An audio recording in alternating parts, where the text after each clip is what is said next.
प्रार्थना करें। प्रभु, हम आपके सम्मुख बड़ी दीनता नम्रता के साथ आए हैं और आपके वचन पर ध्यान करेंगे। हमसे बोल बात करें ताकि कह सके प्रभु यीशु मसीह हमसे बातें करें। यीशु का नाम मांगते हैं, आमीन। जो कि आज का वचन पाया जाता है पहला कुरिन्थियों का 4 अध्याय पहली आयत पर हम ध्यान करेंगे।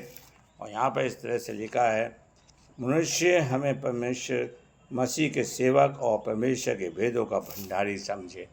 परमेश्वर अपने वचन के पढ़े और सुने जाने पर आशीष दे। यहाँ पर पौलुस इस बड़ी सफाई से कहता है कि लोग हमें मसीह के सेवक समझें और सेवा करने वाले लोग समझें और साथ में हमें भंडारी समझें। आज ऐसा नहीं है मेरे प्यारे भाई और बहनों। क्या हम प्रभु के सेवक हैं या नहीं? एक सेवक के अंदर बड़ी खूबियाँ होती हैं जो प्रभु की सेवा बड़ी ईमानदारी के साथ करते हैं।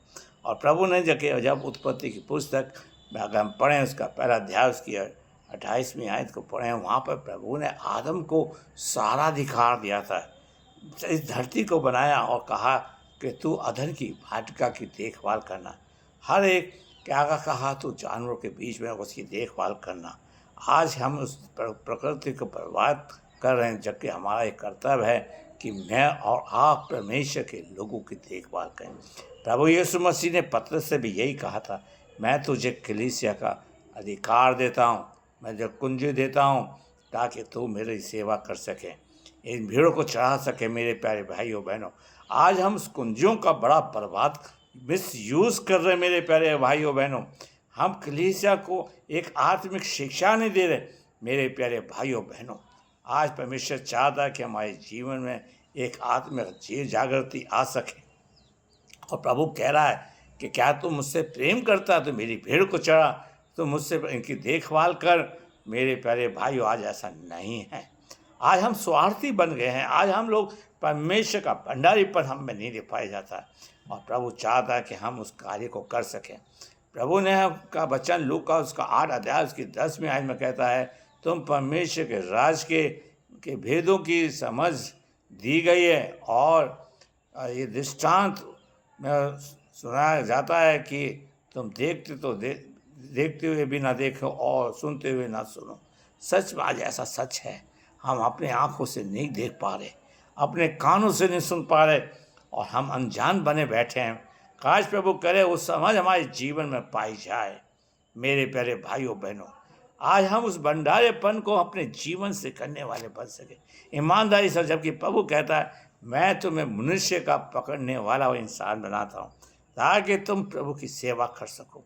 इसलिए हम प्रभु के कार्य को पूरा कर सकें, फल ला सके। मेरे प्यारे भाइयों बहनों, और प्रभु की इच्छा यह है कि हमारे जीवन के अंदर से 100 गुना 60 गुना फल ला सके, लेकिन ऐसा नहीं कर रहे मेरे प्यारे भाइयों बहनों।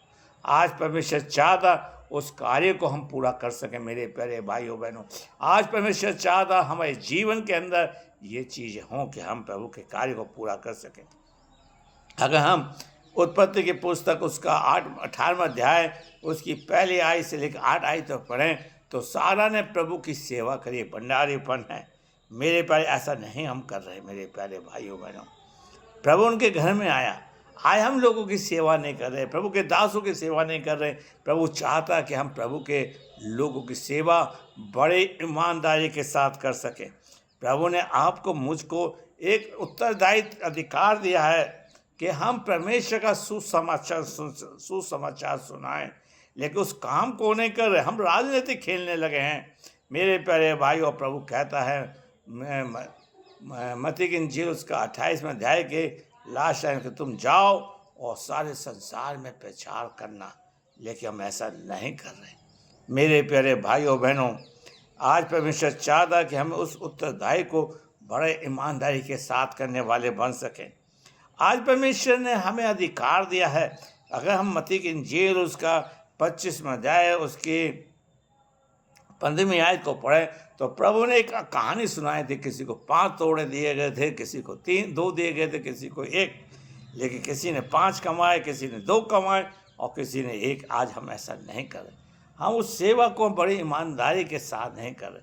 प्रभु करे कि इस काम को हम बड़ी ईमानदारी के साथ कर सकें। मरियम मगदलीनी थी जिसने प्रभु की सेवा बड़ी ईमानदारी के, दोनों बहनों ने बड़ी ईमानदारी के साथ सेवा करी। अगर हम प्रभु यीशु मसीह ने एक कहानी और सुनाई थी एक सेवक के बारे में कि उसने एक बारी लगाई, उसको दे के चला गया, उसने अपने नौकर को भेजा, लोगों ने उसे मारा पीटा, और हम देखते हैं कि जलाश में उसने अपने पुत्र को भेज दिया, लेकिन लोगों ने उसकी सेवा नहीं करी। आइए मैं और आप जगत में रह के एक भंडारीपन को निभाएं, प्रभु के कार्य को पूरा करें, ताकि प्रभु हमें खुश हो सके। प्रभु आपको आशीष दे। आइए हम प्रार्थना करें। प्रभु, हमने तेरे वचन को बड़ी कमजोरी के साथ बोया से सिर से बढ़ाइए, हम सबको आशीष दे, सबको बीमारी से मुक्त करें। यीशु के नाम मांगते हैं, आमीन।